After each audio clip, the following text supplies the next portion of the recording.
Good morning. While everyone is watching gold at 5,100 and silver close to $110 per ounce, natural gas has really staged a sharp, vertically looking rally. It surged nearly 50% from its mid January low around 265 to test. Let's just say it's not yet at four, but it's shy of the four level in just 10 days, guys, right? So, two drivers. First, an Arctic blast hit the US harder than expected. And that, of course, increased heating demand and froze production in key basins. Second, and more important, most recently, the Trump administration just canceled 83 billion in green energy loans, and they were directed all these funds specifically to natural gas and nuclear projects. So these policy shift adds a structural tailwind to gas infrastructure and long-term demand. Well, as you know, though, however, prices in natural gas do are volatile a lot. Okay, so technically, prices have broken above the. Hold on. Let me just confirm that's the case. Oh no, hold on, 50, and that should be the 200. It just something looked a bit off. So they have broken above the 200 moving average, right? In return from that drop, and currently are testing the 50 moving average. We are on the daily also, guys. So we are looking at a confirmation of this golden cross, okay, that of course took place back in November, but without the 50 falling below the 200. And currently, this vertically priced action, which is impulsive, looking at pushing the 50 MA back up, then it could just be like a long-term sort of confirmation that this rally can continue to the upside. Now, look at this from the top down to the bottom. Okay, we are near the 50 Fibonacci retracement. Okay, at like let's say 395, while RSI at the same time is at 60.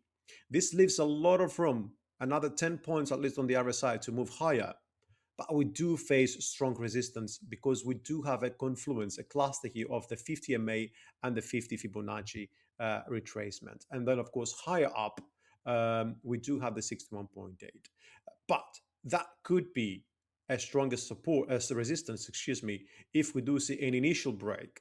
If we don't see initial break, it's likely to get a pullback, okay?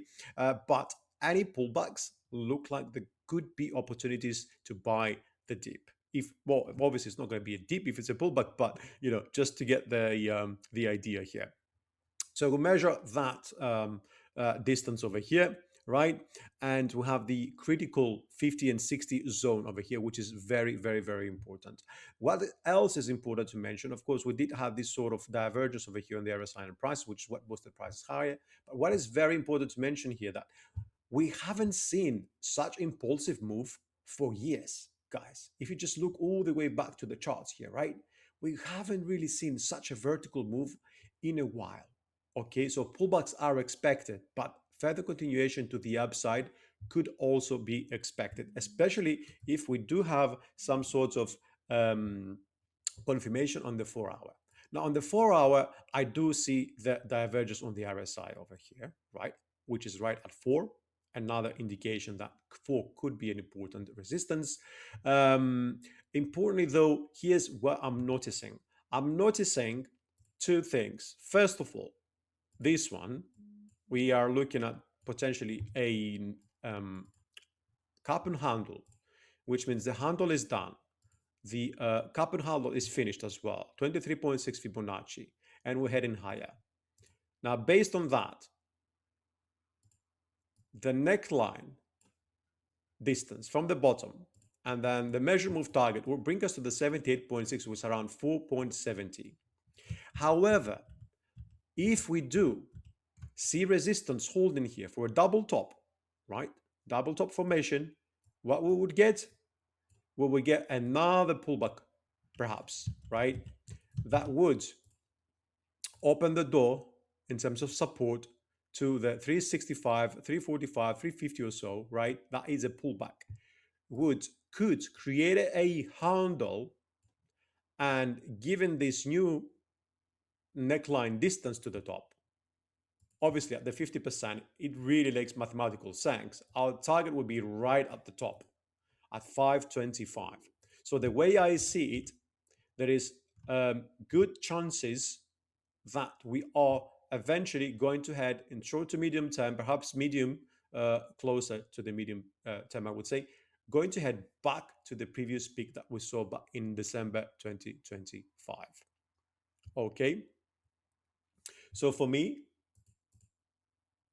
this would be a long position. If you don't want to lose the opportunity,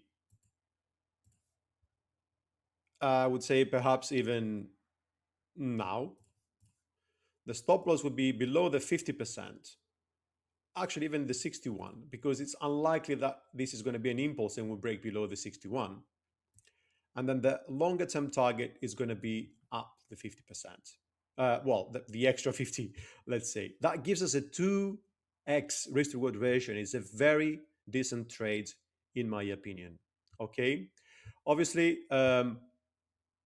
along the way, it would be good to secure some profits out, and also at some point trail your stop to ensure that you can also sustain the rest of the gains.